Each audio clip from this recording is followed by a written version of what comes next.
Well, if I eat it on camera, put that in the video. Welcome to the video. Welcome to the Jessie Pettibone Show. Subtitle, Queers in the Woods. Here's the parking lot. We're in the woods. We're in the woods. Hello world, welcome to the video. You're watching Queers in the Woods. You should introduce yourself.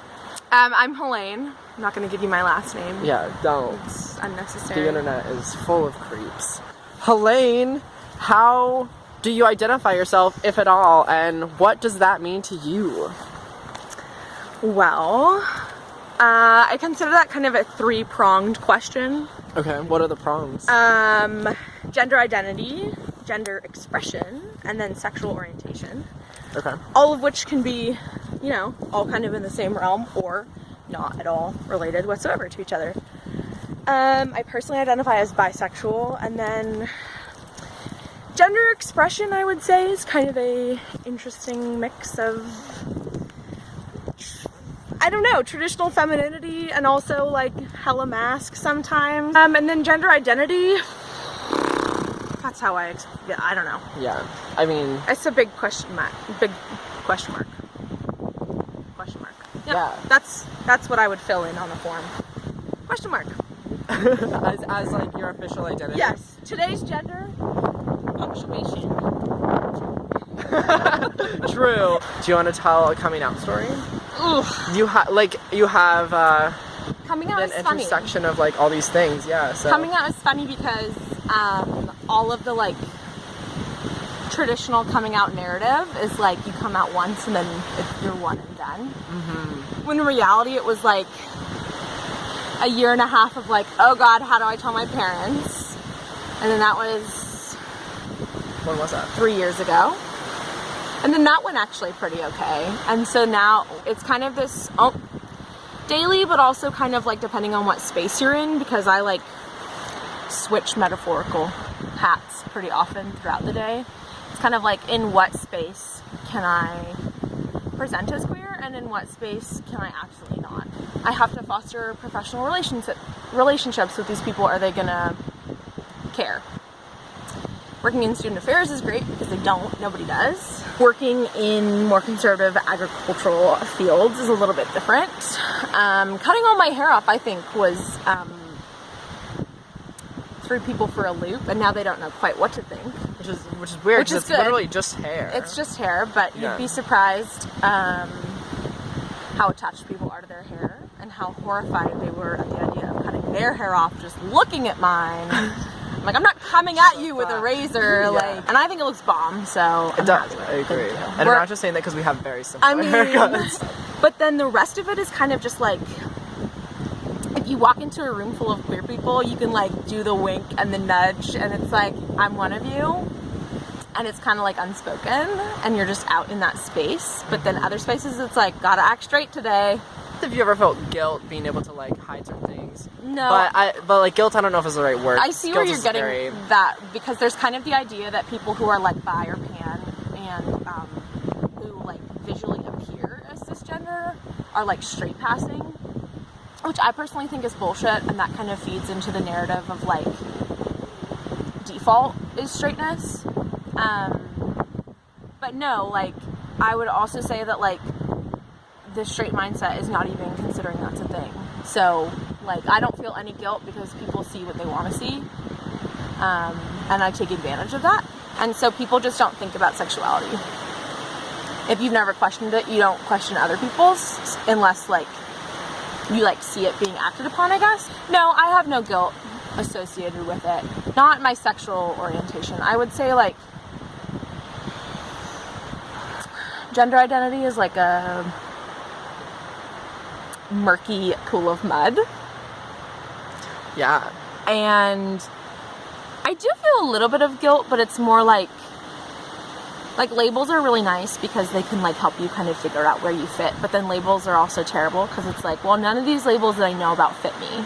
We have a lot of conversations about like how genderqueer you have to be to like qualify as trans, even though trans is an umbrella term for like every single thing other than just like transitioning male to female or female to male within the binary.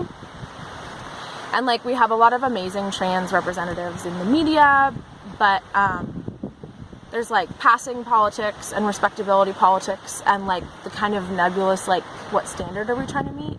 It's like I absolutely adore Laverne Cox for the work she does, but like she identifies as female, which is like convenient because she's still in the binary, and she's also extremely well passing.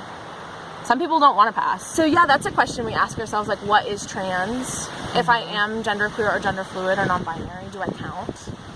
And do I have a seat at the table for folks who are really focused on physical transitioning and passing as their gender identity? And that's kind of what I meant when I was talking about gender identity and gender expression matching. Because like I definitely think that everybody has like feminine and masculine aspects to their identity, and some people express them more than others, but that I like to express masculine aspects of my personality because I was like put down a lot as a kid for having, I guess, more traditionally masculine personality traits. And I looked pretty traditionally feminine until probably a couple years ago. So yeah, it's harder when you feel like you're discounted a little bit because everything's still really nebulous. And I know a lot of queer folks who don't have any particular interest in passing, even if they do cross-dress, or even if they do identify as, for example, like male to female. I know several male to female trans individuals that like, yeah, a bystander on the street would probably say that's a man in a dress, which of course is like horrible, but they have no interest in, you know, like passing politics. Like, yeah. Which is like huge. I think especially right now, like gay marriage has happened and everybody's asking like what's next, and it's kind of going to trans rights, but yeah, like that keeps coming up a lot. Like it's what like qualifies and how can you, like at what level can you offer solidarity to those people? Well, and like trans rights still within the gender binary. It's all within the gender binary. Yeah. Like, which is then we talk about passing, because like then you're still like, are you passing as male or female? But in reality, like neither who's or anything? both, or one day, an hour later the other. Yeah, and like, are we really fighting for? What are we fighting for? I mean, mean, you have to still fit something. Yeah. The binary absolutely kills me. I don't like it. An Australian friend of mine, actually, you're gonna laugh, introduced me to the term the gaytriarchy. Okay. So we talk a lot about the patriarchy as in like a male-dominated society, but then once you start kind of like dissecting layers of the LGBTQ community, you've got the gaytriarchy on top of the patriarchy. So a lot of media, a lot of narratives, a lot of rights, a lot of everything is about white gay boys. Yeah. So then you have like gentrification in queer areas. You have like gay used as an umbrella term, even though that doesn't apply to so many people within the community. And you have people focusing on things like men being able to marry other men, when in reality it's like people can still be fired for being trans, and like trans individuals face a lot of violence, but everybody thinks we like have this big win because like same-sex couples can get married, whereas it's like, what about like two non-binary individuals? Like, what box do they check for the marriage certificate kind of thing? So I think it was a positive step, but people treated it as 500% more than it was. Yeah, it really only served like certain people. But yeah, no, I use gaytriarchy all the time because you see it everywhere. I mean, it's extremely prevalent. I feel like I'm honestly relying on it a lot to like make it big on YouTube. Like, the internet loves twinkie white gays. Like, I'm fully aware of that. And so, like, I don't plan on having like a ton of twinkie white gays on Queers in the Woods. I am not a twinkie white gay. Boom, starting off on a good foot. But I'm absolutely not twinkie in any measure of the world. We should probably wrap up. You need to go to class. Well, and I'm also running out of phone battery. Okay. So this has been great. Thank you for watching Queers in the Woods. Episode 1. There'll probably be another episode, probably about the heteronormativity, but also queer coding in ice hockey. Boom. Because I have a lot of feelings about that. So much hockey over here. So, Queers in the Woods will keep evolving. Thank you for watching. Subscribe. Do you want to mention any of your social media? Well, no, my Twitter's a secret. Yep. Because I like to keep the mystery alive. But follow me on Instagram. I don't know. Yeah, what's your Instagram? Helene.Matchuk. Jesse will put it in the I'll description. put it in the description. Jesse doesn't follow me on Instagram. I don't follow anyone. I literally sat next to him and said, Jesse, you need to follow me back. And then he got distracted and didn't. Oh, okay. I'll probably follow you though. Okay, good. But I'm always down for more Instagram followers because I'm relatively new to the Insta game. Yeah. And I'm already killing it. Helene will comment if you want to see more Helene. Okay. Bye. Thank you for watching. Bye.